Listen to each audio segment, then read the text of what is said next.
Alhamdulillah, kita bisa melanjutkan kembali pembahasan kita berkenaan dengan surah-surah yang ada di dalam Al-Quran. As-suratu tasyi'atu min suril Quran, surat At-Taubah. Surah yang ke-9 daripada surah-surah yang ada di dalam Al-Quran ialah surah At-Taubah. Ini surah madaniyatun, diturunkan kepada baginda Rasulullah SAW sesudah hijrah dari Mekah ke Madinah. Wa ayatuha, dan ayat-ayatnya adalah tis'un wa ishruna wa mi'ah, 129 ayat. Kenapa surah ini dinamakan dengan surah At-Taubah? Karena di dalam surah ini banyak menceritakan tentang taubat. Di antaranya Allah Subhanahu wa taala berfirman, "Alam ya'lamu anna Allah huwa yaqbalu at-taubat 'an ibadihi wa ya'khudhu as-sadaqati wa anna Allah huwa at-tawwabur rahim." Apakah mereka tidak mengetahui bahwa sesungguhnya Allah menerima taubat daripada hamba-hambanya dan menerima sedekah? Wa anna Allah huwa at-tawwabur rahim, bahwasanya Allah Maha menerima taubat dan Allah Maha penyayang. Para ulama ahli tafsir menjelaskan bahwa ini ayat menggemarkan kepada orang-orang yang bermaksiat kepada Allah agar segera bertaubat, karena Allah Maha menerima taubat dan menerima sedekah. Dan sekaligus juga di dalam ayat ini secara tidak langsung menyatakan bahwa Allah sangat suka terhadap hamba-hambanya yang bertaubat kemudian mereka itu bersedekah. Ini ayat diturunkan berkaitan dengan beberapa orang sahabat baginda Rasulullah SAW, antara lainnya adalah Ka'ab bin Malik. Ka'ab bin Malik ini tidak ikut perang Tabuk, bukan karena sakit, bukan karena uzur, tapi karena malas. Maka akhirnya dia pun meminta maaf, kemudian dia bertaubat kepada Allah. Setelah 50 malam, tidak salah, barulah Allah menurunkan wahyu kepada baginda Rasulullah SAW bahwa Allah sudah mengampuni dosanya dan menerima taubatnya ini Ka'ab bin Malik. Sesudah dikabarkan kepada Ka'ab bin Malik bahwa Allah Subhanahu wa taala telah menerima taubatnya, maka Ka'ab bin Malik pun mengambil sebahagian besar hartanya, kemudian disedekahkannya, diwakafkannya kepada baginda Rasulullah untuk kepentingan kaum muslimin dan muslimat. Nah, demikianlah maksudnya Allah menerima taubat dan Allah menerima sedekah. Jadi kita dianjurkan sesudah kita bertaubat kepada Allah, maka kita pun hendaknya bersedekah. Apa guna sedekah itu? Yang pertama, bahwa kita bersyukur kepada Allah Subhanahu wa taala karena telah diberikan anugerah, diberikan hidayah dan petunjuk sehingga kita bisa dan mampu untuk bertaubat. Kemudian yang kedua, sedekah yang kita berikan itu bertujuan untuk memancing datangnya pertolongan Allah, memancing ridha Allah agar taubat kita itu benar-benar diterima oleh Allah Subhanahu wa taala. Alangkah baiknya lagi yang kita sedekahkan itu adalah harta benda yang menyebabkan kita maksiat, atau harta benda yang menjadi saksi kita bermaksiat, karena semua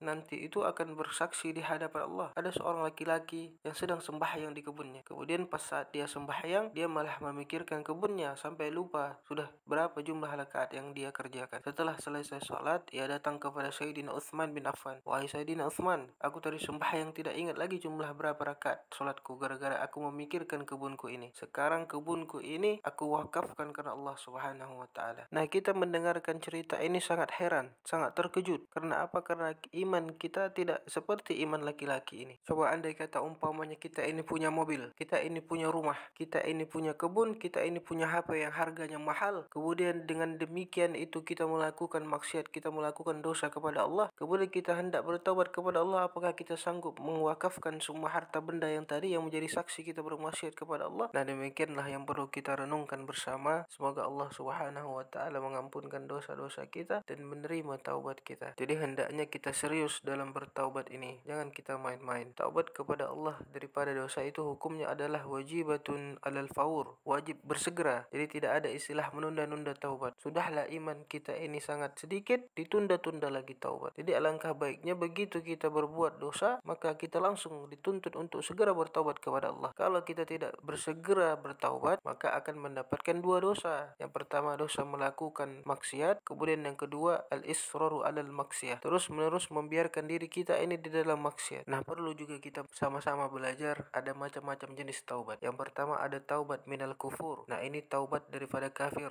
Contohnya orang Kristen, orang Buddha, orang Hindu hendak bertaubat, maka mereka itu mengucapkan dua kalimat syahadat, asyhadu an la ilaha illallah wa asyhadu anna muhammadar rasulullah. Maka sepanjang hidupnya dia melakukan perbuatan dosa akan diampuni oleh Allah Subhanahu wa taala dan ia kembali suci, kembali bersih, tidak ada dosa. Baginda Rasulullah SAW mengatakan, al-Islam yajubbu maqablah. Islam itu memutus yang sebelumnya. Artinya ketika dia mengucap dua kalimat syahadat, manusia itu kembali suci. Jadi sangat nyaman sekali orang kafir ini ketika hendak bertaubat dengan mengucapkan dua kalimat syahadat. Kedua ada namanya taubat minar riddah, taubat daripada murtad. Yang pertama dia mengucap dua kalimat syahadat ma'al qadha, berserta mengkodok. Contohnya sebulan dia sempat murtad lalu balik lagi ke Islam, nah selama sebulan itu dia mengganti, mengqada, membayar hutang sembahyangnya. Apalagi kalau dilewatinya itu bulan puasa, maka ia pun harus mengqada puasanya itu. Yang ketiga ada namanya taubat min tarkil faraid, taubat daripada meninggalkan kefarduan-kefarduan. Contohnya kita tidak sembahyang, tidak puasa, tidak bayar zakat dan lainnya. Nah, bagaimana cara bertaubatnya? Yang pertama berhenti daripada meninggalkan kefarduan. Yang kedua menyesal. Yang ketiga berjanji di dalam hati tidak akan mengulangi lagi. Yang keempat mengqada, membayar hutang. Berapa hari tidak sembahyang, pas taubat